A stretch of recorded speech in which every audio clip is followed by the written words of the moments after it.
existing app chains?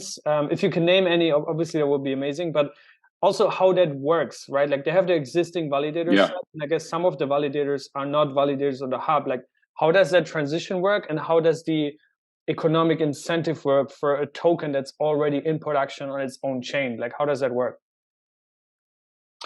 Yeah, so the way it works is, so for Stride, for example, Stride is, I don't know what their market cap is right now, but they want to as a staking as a liquid staking provider, they will be holding a huge amount of staking tokens of other chains and deciding those chains validator sets. So that's the kind of thing where it would be a serious problem for a given, for a chain to have a lot of their staking tokens going into a chain with a much smaller market cap. It would kind of, honestly, I think, let's say you had the hub at $3 billion staked, but all that was being staked with liquid staking tokens on Stride that had like 100 million, let's say, in market cap.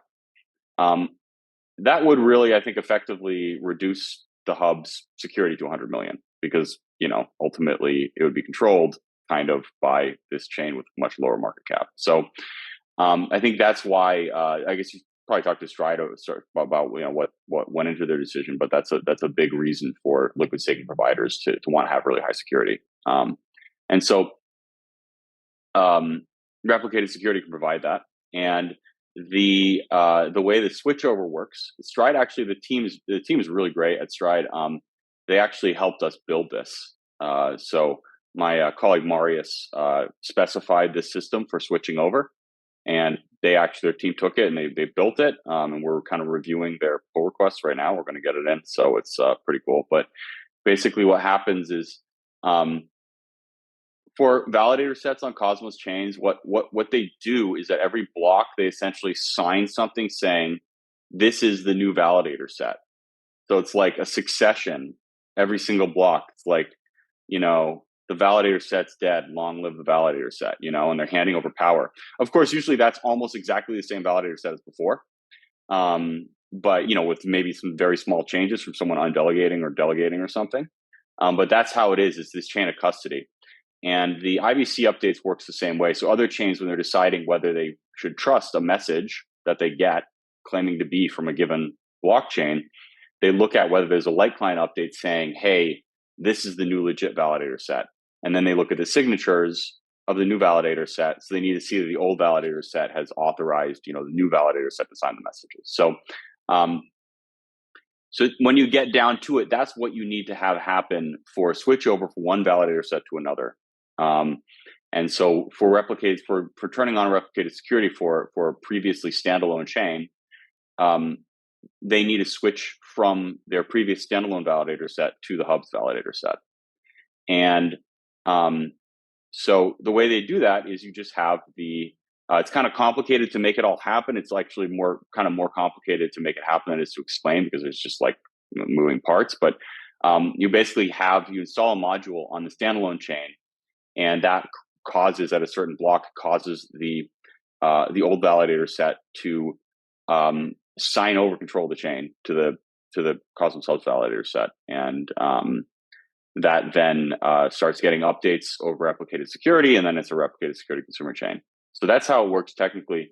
And I'll also just say we don't have this written yet, but we're also working on a system for that to go in reverse as well, because we want to make it possible for consumer chains to switch over to being standalone chains at any time if that's what they want. But anyway, you might be wondering what happens to the old validator set then, because these guys, some of them are validators on the hub already. They might see their power change. They might have a different amount of power on the hub than they do on Stride currently. But some of them might not be hub validators at all. So, why are they going to want to sign over control of the chain?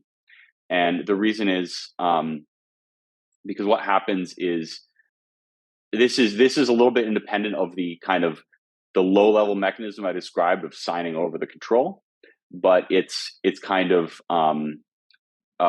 it's another part of it, which is that there is on consumer chains, not all of them use this, but there's an option of using something called the democracy module, where you effectively have a validator set but it's only used for governance.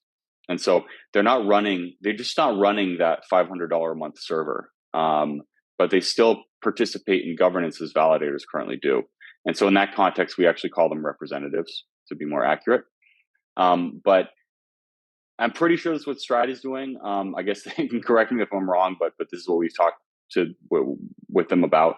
What will happen is that their validator set will, when it switches over, they'll become representatives. And so the Stride token will be a governance token. It will be a token that is able to earn rewards from the liquid staking they do. They have I don't remember how it all works right now, but they have a pretty sophisticated kind of reward scheme.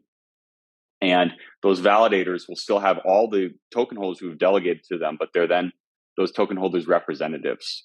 And so that's how that's going to work, and that's why it makes sense for the Stride token holders and for the validators to switch over. And so really the only change that's going to happen is that those validators no longer have to run a Cosmos server to Tendermint server. Yeah.